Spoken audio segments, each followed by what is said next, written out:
Hello students, हम पढ़ रहे थे भारत की जलवायु। भारत की जलवायु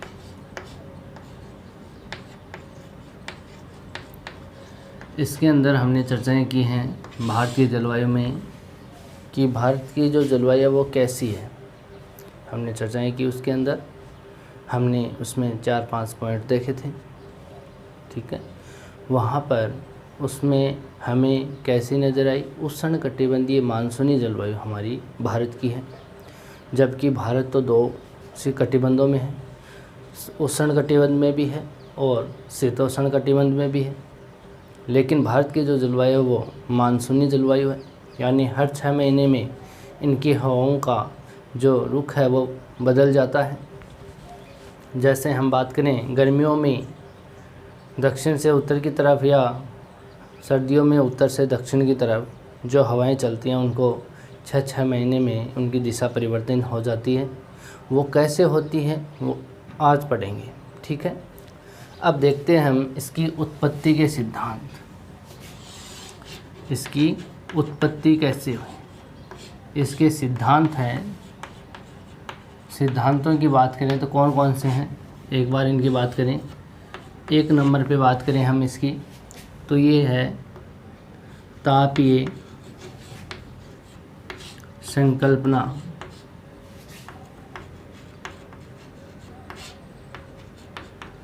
या मानसून का परंपरागत सिद्धांत।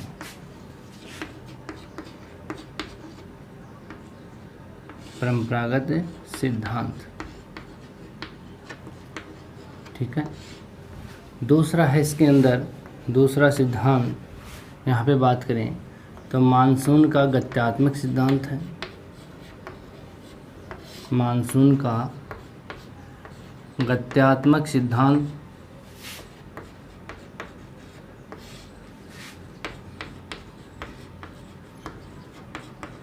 तीसरा सिद्धांत की अगर बात करें तो तीसरा सिद्धांत है इसमें कोटेश्वरम का मत।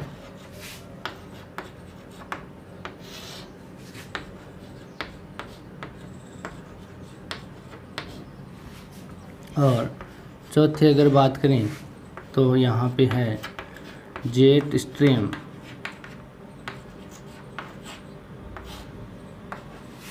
की संकल्पना।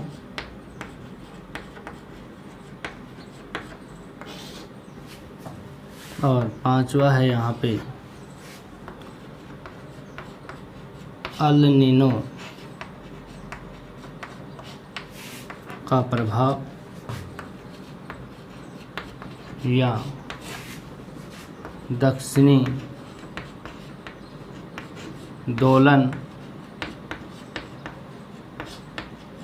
इसको एनसो भी बोला जाता है।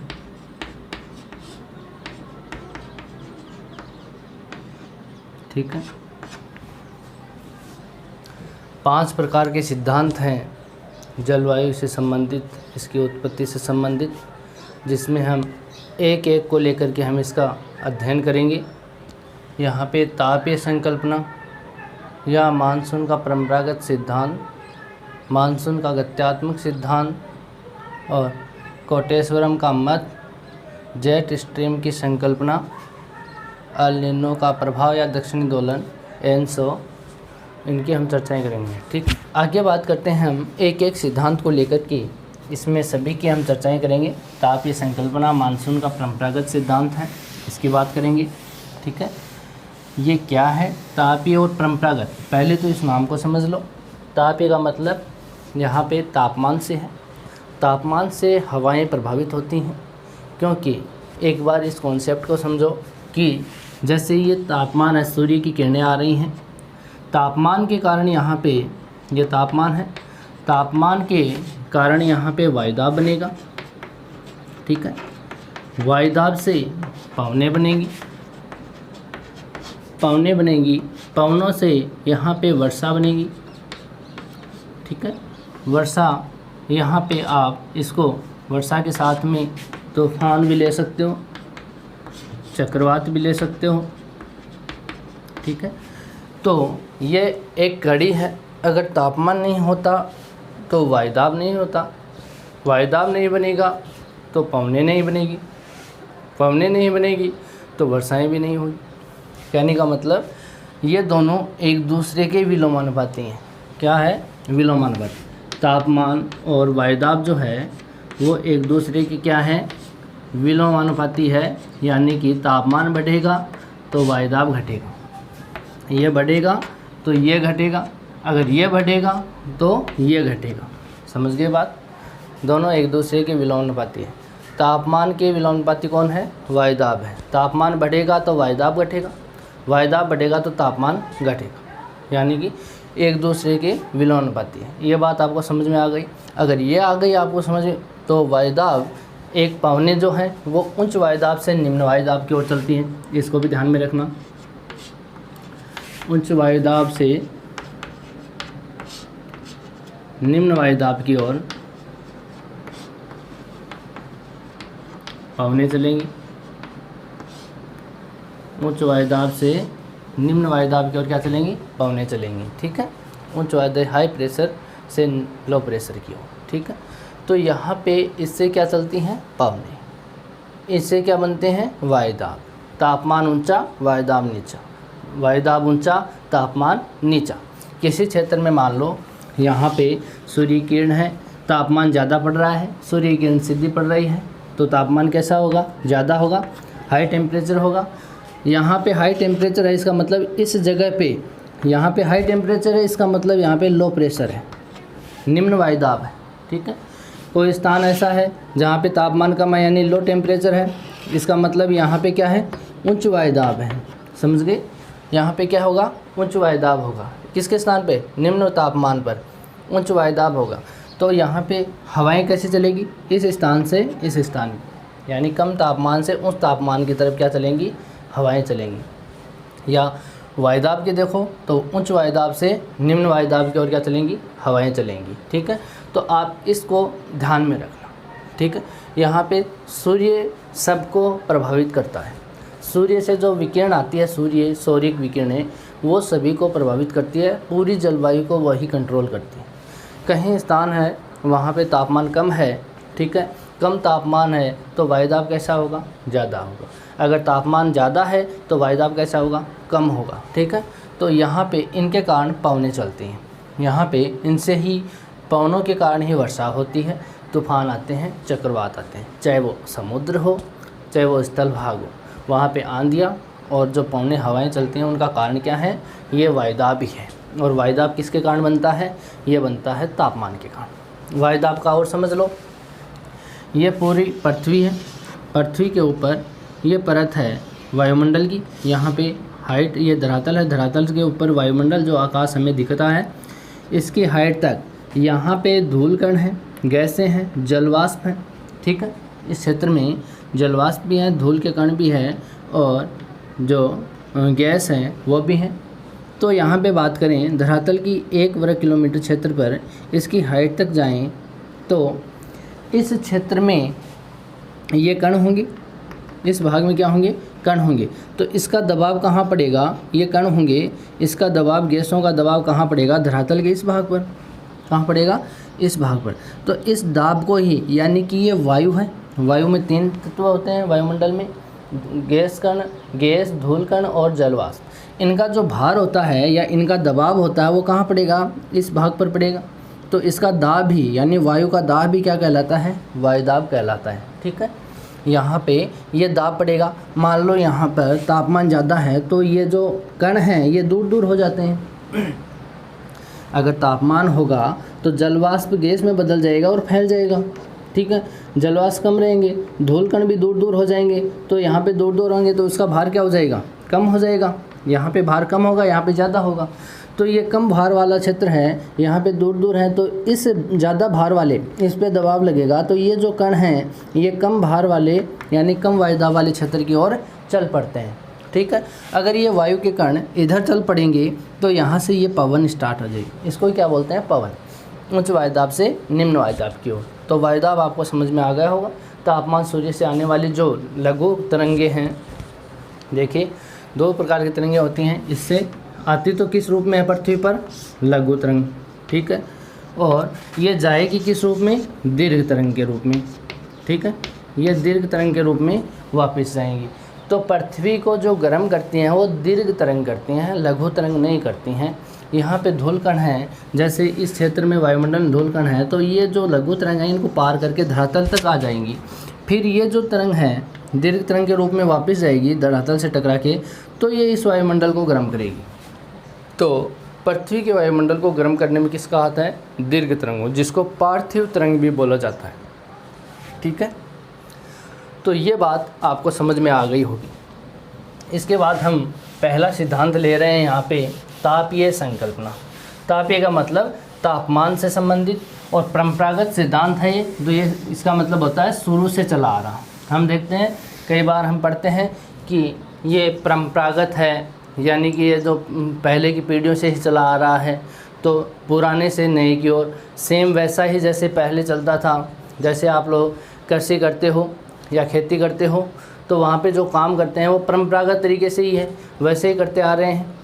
मानो जो आज के टाइम में आधुनिक जो यंत्र हो गए हैं वो तो बात अलग है, पहले गाय बैलों से करते थे, लेकिन आज उसमें परिवर्तन हो गया, वो परंपरागत नहीं है। पहले खेती करते थे वो बैलों से या ऊँट से की जाती थी, लेकिन आज जो है वो ट्रैक्टर से की जाती है, वो परंपरागत नहीं है। लेकिन कृषि करना परंपरागत है। वहाँ पे जैसे आप चोला कर रहे हो, बाजरा कर रहे हो, या और भी कोई फसल कर रहे हो, तो वो पहले से की जा रही है, तो वो चीज़ें क्या है? परंपरागत है, पहले से ही चली आ रही है। आप नया कुछ नहीं कर रहे हो उसमें, ठीक है। उसको करने का तरीका बदल सकता है, लेकिन वो चीज़ें पहले की हैं, तो उसको बोलते हैं परंपरागत, ठीक है।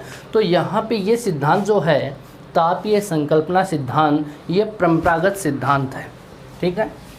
इस सिद्धांत की बात करें, तापीय सिद्धांत की, ये कैसा है? परंपरागत सिद्धांत है। ये कब दिया गया था? 1686 में, ठीक है। 1686 में दिया गया, और इस किसको दिया था? ये एडमंड हेली को, एडमंड हेली को। ये सिद्धांत एडमंड हेली है, ये विद्वान है। इस विद्वान ने इस सिद्धांत के बारे में जिक्र किया और इन्होंने ये सिद्धांत दिया। इन्होंने काफ़ी मेहनत से इस सिद्धांत की उत्पत्ति की। यहाँ पे इन्होंने भ्रमण करके, यहाँ विश्व में भ्रमण करके उन्होंने जाना कि कौन सा क्षेत्र क्या है, ठीक है। यहाँ पे हम अपने भारतीय उपमहाद्वीप और हिंद महासागर से संबंधित चर्चाएं करेंगे। उसके अंदर इस सिद्धांत में उन्होंने तापीय के रूप में स्थल समीर और जल समीर है, स्थल समीर और जल समीर, इनके बारे में इन्होंने बताया। इस सिद्धांत में दो पवनें इन्होंने बताई। ये सक्रिय दो पवनें ऐसी होती हैं जो कि मानसून लाने में बहुत बड़ा हाथ है, ठीक है। तो ये जो दो पवनें हैं, स्थल समीर और जल समीर, इस सिद्धांत की महत्वपूर्ण कड़ी है, ठीक है। स्थल समीर और जल समीर क्या होता है, इसको समझ लेते हैं। मानो एक तरफ समुद्र है और एक तरफ है यहाँ पे स्थल भाग, ठीक है। यहाँ पे एक तरफ क्या है? समुद्र है, और एक तरफ क्या है? स्थल भाग है। यहाँ पे मान लो ये स्थल भाग है और ये क्या है? जलीय भाग। हम दोनों को साथ साथ लेके चलते हैं, ठीक है।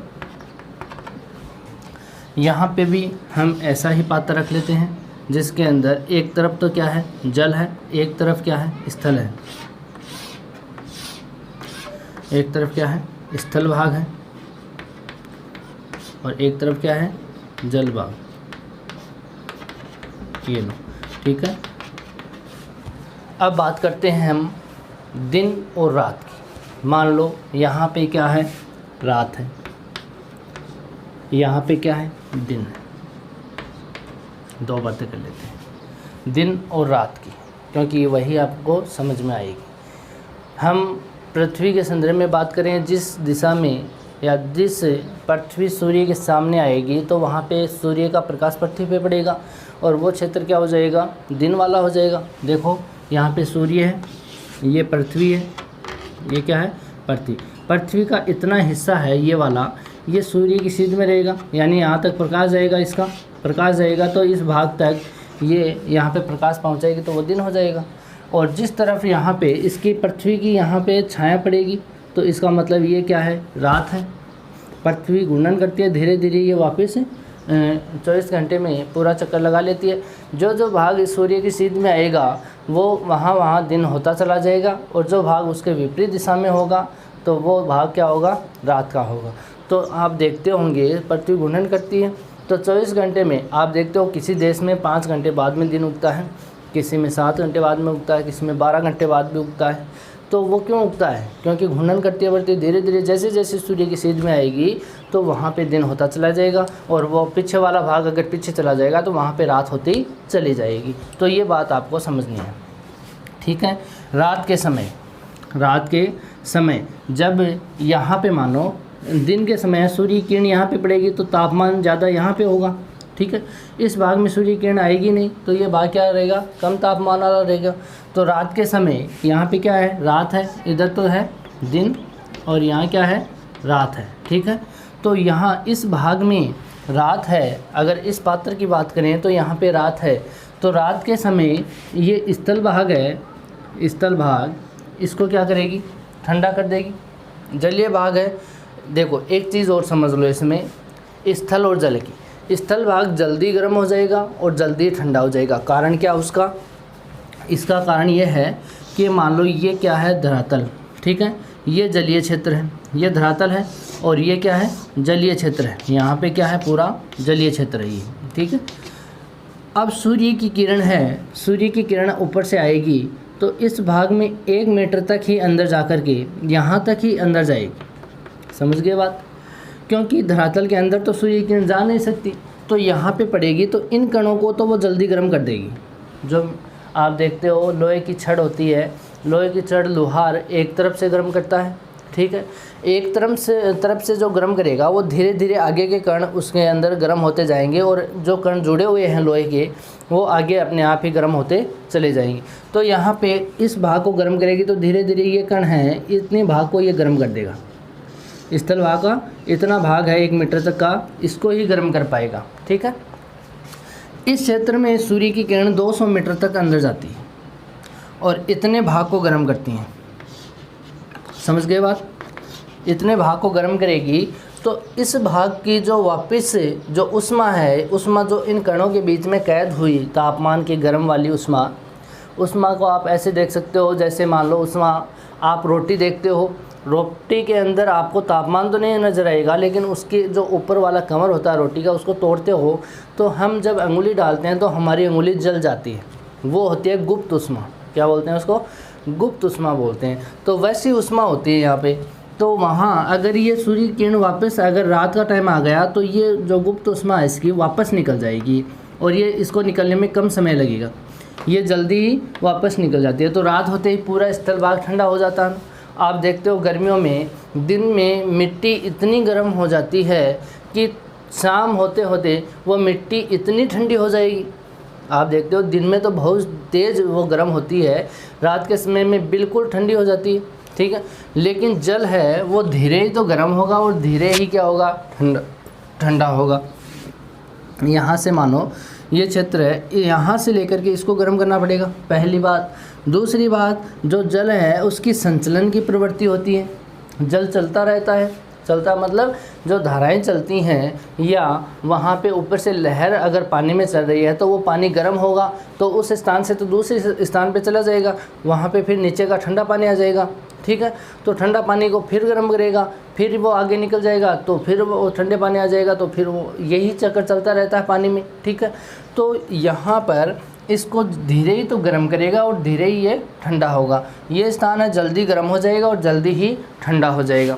तो स्थल भाग की बात करें तो रात के समय में यहाँ पे तापमान कम होगा, इसका मतलब तापमान कम होने के कारण यहाँ पर वायुदाब कैसा हो जाएगा, ऊंचा हो जाएगा, हाई प्रेशर हो जाएगा। यहाँ पर जो जलीय क्षेत्र है, ये जो जलीय भाग है ये जल्दी गर्म होता है, जल्दी ठंडा होता है, तो रात को भी ये गर्म रहेगा। दिन में गर्म अगर धीरे धीरे हो रहा है तो उस टाइम में रात में वो उसकी गर्माहट या उसमें उष्मा है वो रात को भी कैद रहेगी। तो ये क्या है, अभी भी गर्म है, यानी उच्च तापमान है। तो उच्च तापमान का मतलब वायुदाब कैसा होगा, निम्न होगा, तो लो प्रेशर होगा ना यहाँ पे, ठीक है। यहाँ पे निम्न वायुदाब बना रात के समय, यहाँ पे उच्च वायुदाब बना हम कहते हैं पवनें चलते हैं उच्च वायुदाब से निम्न वायुदाब की ओर। ठीक है, तो यहाँ से पवन चलना स्टार्ट हो जाएगी। कहाँ से? इस भाग से, स्थल भाग से, और जल भाग की ओर क्या चलना स्टार्ट हो जाएगी? पवनें स्टार्ट हो जाएंगी। अब देखो ये पवनें जो हैं यहाँ स्थल से जल की ओर चलेंगी, तो यहाँ से शुष्क ही हैं ये पवनें। ये कैसी हैं? शुष्क पवनें हैं, यानी कि यहाँ पे कोई जलीय क्षेत्र नहीं है जिसके ऊपर से जाए और ये आर्द्रता धारण कर लें। जो वायु है उसके अंदर धूल कण है। ठीक है, धूल कण है जो छोटे छोटे ड्रॉपलेट्स हैं, वो अगर पानी के ऊपर से जाएंगे तो वहाँ की नमी को धारण कर लेंगी। ठीक है, मिट्टी के पास में कोई पानी आप लेके जाओ मान लो, तो धूल कण है वो उस पानी को सोख लेंगे, यानी अपने अंदर समाहित कर लेंगे। तो इस भाग में यहाँ से जो पवन चलेगी वो पवन शुष्क होगी। कैसी पवन होगी? शुष्क होगी, यानी कि जो स्थल से जल की ओर चलेगी वो पवन कैसी होगी? शुष्क पवन होगी। तो इस पवन का नाम हम क्या ले देते हैं? जहाँ से चलती है, जिधर जहाँ से चलना स्टार्ट होती है उस पवन का नाम वही हो जाता है स्थल समीर। समीर हवा को कहते हैं यहाँ पे, स्थल समीर। ठीक है, इस पवन को यानी रात में चलने वाली, यानी चंद्रमा के समय चलने वाली जो पवन होगी वो पवन कैसी होगी? स्थल समीर की होगी, जो ठंड में चलती है। रात को क्या रहती है? ठंड रहती है। और ठंड कब होती है हमारे यहाँ पे? शीतकाल में होती है, तो ये शीतकाल में भी चलती है। इसी को हम लागू करेंगे इस पर, ग्रीष्मकाल और शीतकाल पर। ठीक है, तो इसको आप समझ लेना एक बार। हम अब बात करते हैं दिन की। दिन में तापमान ज़्यादा रहता है तो इस भाग को जल्दी गर्म कर देगा, यानी तापमान कैसा होगा? यहाँ पे ऊंचा होगा, हाई टेम्परेचर होगा, और यहाँ पे लो टेम्परेचर, क्योंकि धीरे धीरे गर्म करा है तो अभी भी इसका तापमान क्या है? कम है, तो यहाँ पे लो टेम्परेचर होगा। ठीक है, उच्च वायुदाब, जहाँ उच्च तापमान है उस तापमान के पास में वायुदाब कैसा होगा? निम्न होगा, लो प्रेशर का क्षेत्र होगा। यहाँ पे लो टेम्परेचर है तो यहाँ पे वायुदाब कैसा होगा? ऊंचा होगा, हाई प्रेशर होगा। ठीक है, हवा किस ओर चलती है? हाई प्रेशर से लो प्रेशर की ओर, यानी उच्च वायुदाब से निम्न वायुदाब की ओर चलती है हवाएं। ठीक है, तो यहाँ पर ये जो पवन है ये जल से स्थल की ओर चल रही है। कहाँ से चल रही है? जल से स्थल की ओर चल रही है। तो यहाँ पर ये जो जल से चल रही है इसका मतलब यहाँ से चलेगी पवन, तो यहाँ से अपने आर्द्रता को लेकर के चलेगी। यहाँ पे समुद्र के ऊपर से चलेगी तो वहाँ से उस क्षेत्र से पानी के ऊपर उसका घर्षण होगा, हवा का घर्षण पानी के ऊपर होगा, तो उसमें वो पानी का आर्द्रता या उसकी नमी मिल जाएगी और वो आर्द्रता भरी हवाएं होंगी। तो इस हवा को यहाँ पे क्या कहते हैं? जल समीर। कहाँ से चल रही हैं ये? जल से चल रही हैं तो जल समीर कहते हैं। तो दिन के समय कौन सी चलती हैं? जल समीर। दिन के समय कौन से चलेंगी? जल समीर, यानी तापमान ज़्यादा रहेगा धरातल पर उस टाइम में जल समीर चलती हैं। ठीक है, तो जल समीर चलेंगी ये वाली। तो ये कब चलती है? तापमान, और तापमान कब होता है? गर्मियों में। कब होता है? गर्मियों में। तो इसको मानसून में भी लागू कर सकते हैं हम। ये सिद्धांत मानसून की उत्पत्ति का सिद्धांत है, इसके लिए उन्होंने इस दो पवनों को ही महत्वपूर्ण कड़ी माना है। किसने? एडमंड हेली महोदय ने 1686 में ये सिद्धांत दिया था।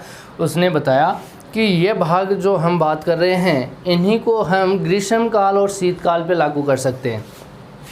इसको हम शीतकाल नाम दे सकते हैं, शीतकालीन पवनें। ठीक है, इसको कह सकते हैं ग्रीष्मकालीन पवनें, ग्रीष्मकालीन पवनें। अब इन दोनों पवनों की हम चर्चाएं करेंगे। ठीक है,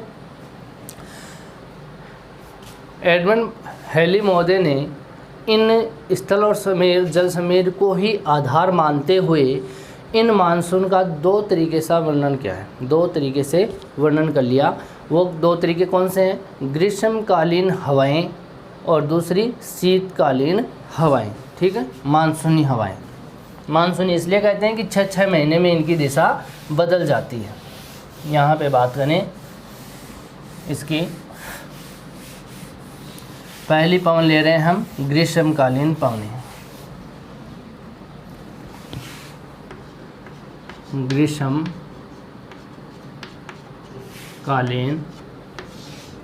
मानसूनी हवाएं।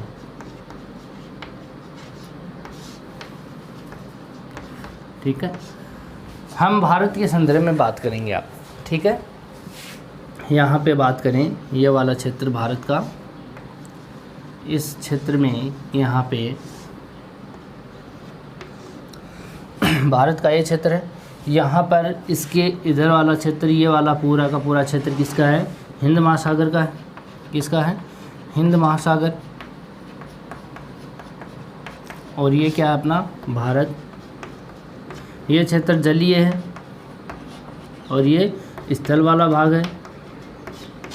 ये स्थल और ये जलीय भाग, ठीक है। यहाँ पर आप पढ़ते होंगे कि दक्षिण पश्चिम मानसूनी हवाएं, इनकी जिक्र इस सिद्धांत में नहीं की गई है। इसमें केवल यही दिया गया है कि पवनें सीधी चलती हैं, वो स्थल से जल की समीर की और जल की ओर चलती हैं या जल से स्थल की ओर चलती हैं। तो यहाँ पे बात करें भारत की, तो यहाँ पे ग्रीष्म काल की बात करें, ग्रीष्म काल की, तो ग्रीष्म काल में हम क्या पढ़ा था? अभी कौन सी पवन थी ग्रीष्म काल में? जल समीर थी, यानी ये जलीय क्षेत्र है, ये स्थल भाग है। तो यहाँ पे ये 0 डिग्री वाला क्षेत्र है, ठीक है। इस भाग में यहाँ पर जब सूर्य उत्तरायण होता है, कल हमने इसकी भी चर्चा कर ली थी। उत्तरायण कब होता है? 21 मार्च के बाद में और 22 सितंबर तक ये सूर्य उत्तरायण रहता है। तो उत्तरायण रहेगा, इसका मतलब सूर्य इस गोलार्ध को ज़्यादा गर्म करेगा। इस गोलार्ध को अगर ज़्यादा गर्म करेगा तो इस भाग में ये तापमान अधिक होगा, वायुदाब कैसा होगा? निम्न होगा, ठीक है। इस भाग में जलीय क्षेत्र है तो तापमान कम और वायुदाब कैसा होगा? ज़्यादा, यानी हाई प्रेशर होगा, ठीक है। हवाएं उच्च वायुदाब से निम्न वायुदाब की ओर चलती हैं, तो यहाँ से हवाएं चलना स्टार्ट हो जाएंगी, ठीक है। ये हवाएं जलीय क्षेत्र से आ रही हैं। ये हवाएं किधर से आ रही हैं? जलीय क्षेत्र से आ रही हैं, ठीक है। अगर जलीय क्षेत्र से आएंगी तो आर्द्रता को लेकर के आएंगी। गर्मियों की बात कर रहा हूँ, ग्रीष्मकालीन मानसूनी पवनों की बात कर रहा हूँ। तो ये पवनें हैं वो इस जलीय क्षेत्र से आर्द्रता को लेकर के साथ आएंगी। तो यहाँ पर आर्द्रता को लेकर के आएंगी तो इस क्षेत्र में जो भी इसको पर्वतीय क्षेत्र की रुकावट मिलेगी, जहाँ भी पर्वतीय क्षेत्र है उसके सम्मुख भाग पे ये वर्षा करती चली जाएगी। यहाँ पे जो भी पर्वतीय क्षेत्र मिलेंगे इनको, वहाँ पे ये वर्षा कर देंगी। जहाँ जैसे मान लो पर्वतीय क्षेत्र कौन कौन से हैं यहाँ पे? हिमालय पर्वत श्रृंखला है, अरावली है, विंध्याचल है, यहाँ पे सतपुड़ा है, पश्चिमी घाट वाला क्षेत्र है, यहाँ पे विशाखापट्टनम प्रकार की पहाड़ियाँ, यहाँ पे अन्नामलाई, नल्लामलाई, यहाँ पे जवेदी, कार्डोमम, इलायची की पहाड़ियाँ, अनाईमुडी, नीलगिरी की पहाड़ियाँ यहाँ दक्षिणी भाग में है। इधर की ओर गारो खासी जयंतियों वाली पहाड़ियाँ हैं, मिसमी, डाफला, ये जो पहाड़ियाँ इधर है। यहाँ पे हिमालय वाला क्षेत्र है। तो जिस भी जगह पे या जिस भी स्थान पर ये पर्वतीय क्षेत्र हैं, वहाँ पे पर्वतीय क्षेत्र जहाँ भी मिलेंगे इनको, वहाँ पे वर्षा कर देंगे, ठीक है। तो इस बात को आप ध्यान में रखना। तो ये कौन सी पवनें हैं? ग्रीष्मकालीन। इसके अंदर ये जो पवन की दिशा है दक्षिण पश्चिम वाली, इसकी कोई यहाँ पे जिक्र नहीं किया गया इस सिद्धांत में।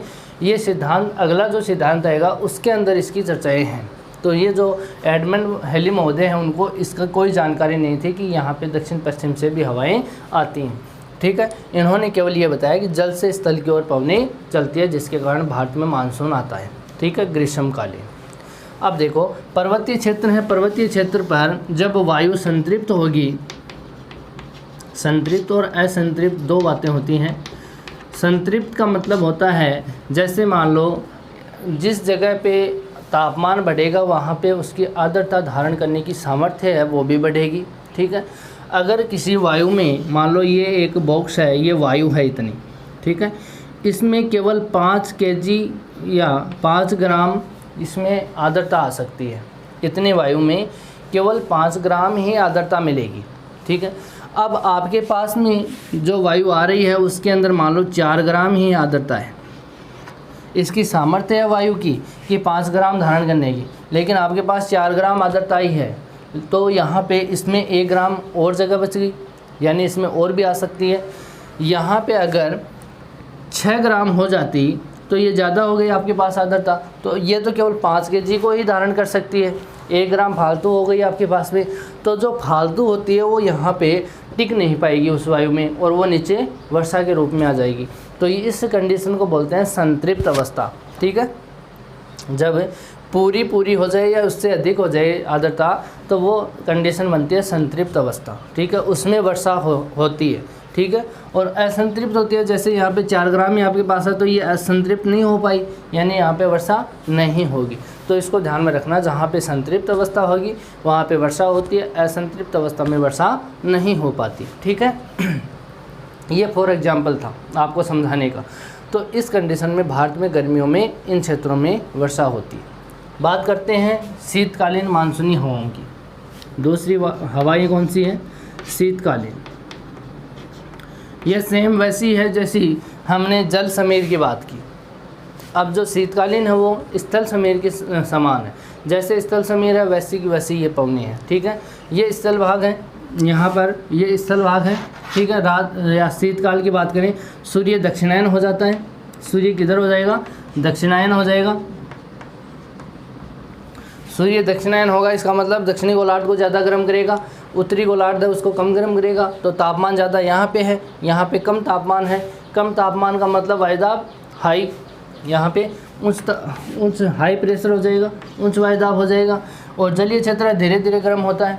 ठीक है, धीरे धीरे गर्म, धीरे धीरे ठंडा। तो इस क्षेत्र को ठंडा होने में टाइम लगेगा। तापमान ऊंचा है, और ऊंचा तापमान का मतलब वायुदाब निम्न होगा। ठीक है, लो प्रेशर होगा।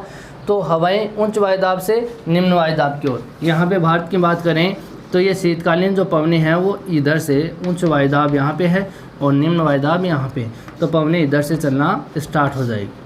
ठीक है, यहाँ से पवनें आएंगी। तो इस कंडीशन में अगर पवनें इधर से जल की ओर जा रही है, स्थल से जल की ओर, तो यहाँ पे ये पवनें शुष्क होती हैं। शीतकाल में जो पवनें होती हैं या रात्रि में जो चलती हैं वो स्थल से चलेंगी, तो यहाँ पे कोई जलीय क्षेत्र नहीं है। लेकिन ये पवनें इस बंगाल की खाड़ी में यहाँ पे इंटर करते ही बंगाल की खाड़ी में ये आर्द्रता को ले लेगी। यहाँ पे ये पानी वाला क्षेत्र है, यहाँ पे इनको आर्द्रता मिल जाएगी। तो यहाँ भारत के अंडमान निकोबार वाले क्षेत्र हैं। ठीक है, इधर से जो पवन आएगी स्थल से वो यहाँ आर्द्रता लेकर के इस अंडमान पे वर्षा कर देगी।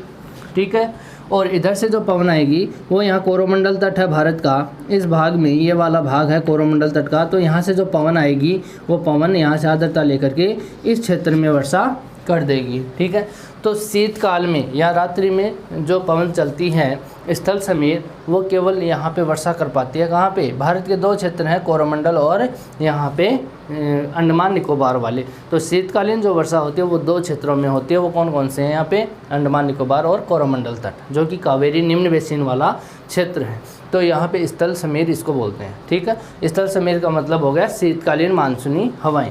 तो 6 महीने में आप समझ गए होंगे, ग्रीष्म काल में जल से स्थल की ओर हवाएं चलती हैं और शीतकाल में स्थल से जल की ओर हवाएं चलती हैं। तो ये एडमंड हेली महोदय ने इस सिद्धांत की रचना की है। ये पूरा का पूरा किस पे है? तापमान पे। तापमान के कारण वायुदाब बना है। ठीक है, जिसके कारण ये परंपरागत सिद्धांत माना जाता है। आज जो भी सिद्धांत आता है उसमें इस सिद्धांत की चर्चा जरूर की जाती है। आगे जो भी सिद्धांत है, जैसे फ्लोन का सिद्धांत है, गत्यात्मक सिद्धांत, कोटेश्वरम का मत है, या जेट स्ट्रीम की बात करें, या हम आगे एल नीनो या दक्षिण दोलन की बात करें, सब में तापमान को आधार लिया गया है। समझ गए? तो सब में इस सिद्धांत की चर्चा ज़रूर होगी। ठीक है, आगे बात करेंगे हम नेक्स्ट वीडियो में। Thank you.